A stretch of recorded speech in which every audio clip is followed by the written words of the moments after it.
In this quick video, we're going to run you through what you're able to do as a subcontractor in Buildertrend. So again, Buildertrend is going to be your means of receiving all the pertinent information about any of the projects that your builders are using through the Buildertrend portal. So what we're seeing here is our dashboard. So this is just a quick summary or access to your information. You're going to see that you've got warranty alerts. If you're using a PO system, you're going to see that information.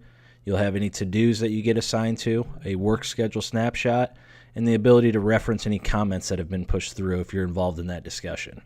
Now, the subcontractor that we're looking at on this page is linked in with multiple builders using Buildertrend. So if you have multiple builders that are on Buildertrend, keep in mind that you want to use your same credentials as you activate yourself with those other builders. That's going to give you the ability, instead of having different credentials for each of your builders that you work with, to link them in to one site as you're seeing our different logos throughout here. I also have the ability up top here that I can go directly to one builder's set of jobs instead of having to view that combined list of jobs.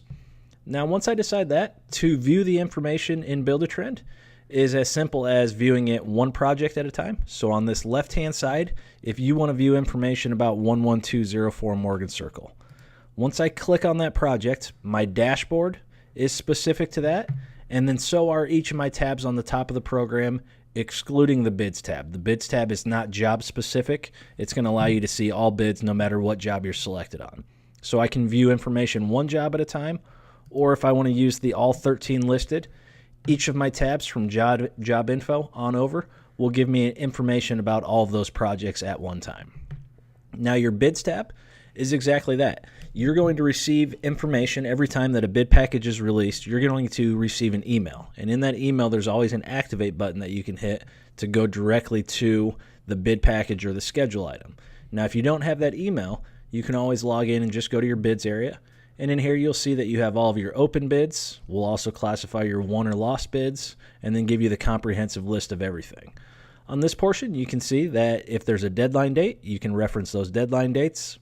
Have you bidded yet? What was your bid amount at? And then what's the status on that?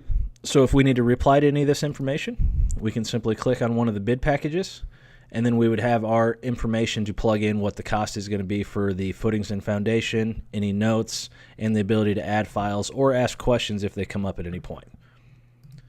Now, your job info tab is one that's job specific. So if I want to view information about 11204 Morgan Circle, that'll just give me the address that I can pull up on a map. If there's a project manager that's assigned, I can see that information.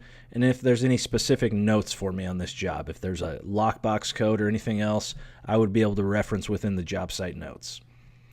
Now, the daily logs are just daily updates as far as what's happening on that project and allow you to view that information if your builder is using that through Buildertrend. Your to-dos tab is just another access into viewing any of those to-dos that you're assigned to on a project. So at this point, you'd be able to reference any of those to-dos. If you have questions, comment back and forth, and then mark those complete once you're done with them. Your schedule area, you'll see you can either view that one project at a time, or you can use your all listed jobs view to view all of them at once. That'll pull all that information. Now, you have filters built in up at the top. So depending on how your builder is sharing this schedule, you may or may not be able to see other schedule items besides your own. If you are able to see other ones, you can always use this show only my schedule and update those results to just view your schedule items on each of the projects that we have listed here. Your documents area is again going to be job specific. So if I want to view documents about Morgan Circle, I can select that and go into my docs area, and now I've got the plans for that project. Same thing with the videos and photos. They're all going to be job specific. So if I need to reference anything in either of those tabs, make sure you're on the correct project, and then go to that photos area and you'll be able to reference any of the albums with photos in them. Your messages area is where you can communicate directly about a project. So if I have a question about Morgan Circle, I can compose a message directly within that project. And then you'll see in here, you'll have the option to communicate with any of the internal staff of the builder that you're using.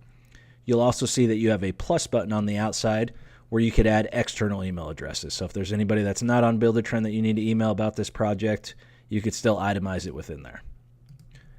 Your comments area is exactly that. You're going to see these everywhere on Buildertrend, and it's very similar to carrying on a text communication, except for it's keeping it specific about a schedule item in this instance. So this is just a comprehensive list of all the comments by one job, or again, you could pull those up against all the projects into one list. Your change orders tab will be your access to any of the change orders that your builder is sharing with you. Now, once you open this information, you'll see that you can reference the title, see the approval status, and any description or files that have been added to it. So simply the scope of that change order, and then the builder will have the ability to send you a purchase order or a bill for your pricing on that portion of the project. And that's exactly where your bills and POs section will now come into play. Now, at this point, we can reference any POs that we have outstanding. If there's any lien waivers that need to be signed off on, we can reference that information within this list. Now, keep in mind, every time you are going to receive an email about this information, so you can always use your links in the email, or if you log into the full site, you can easily access that information at any point without having to see that email again. The selections area is where your builder will be able to share specific options that are going on this project. So if you need to see what type of flooring is going in on 9876 Welker Street, you can reference that information. You'll be able to click on it, reference any photos or description that's in there. And then if there's questions that come up about that, you're always going to have comment areas in this too. So if we were to click on the flooring that we had here, you'll see that you'll have the ability to comment back and forth with any questions that come up about that. Your warranty section is where you're going to be able to view any warranty appointments that you have assigned to you. So if your builder's using the warranty module within the program, you'll be able to reference those upcoming appointments and possibly accept those appointments, or if you need to reschedule, you'll see those options also. You'll also see that we give you a map directly to the job site the work would be taking place at. And then the last thing we'll cover in here is this setup button. So within the setup area, if you ever need to update who your primary contact is, your email address, phone numbers, if you need to send updated insurance certificates, you'll have the option to do that in your setup. And you see that you can change your setup for Petro, Custom Homes, or any of the other builders that you're working with. You can option into what you'd like that setup information to be. So if at any point you have any questions while you're working with Buildertrend, please feel free to reach out to our support department. Thank you.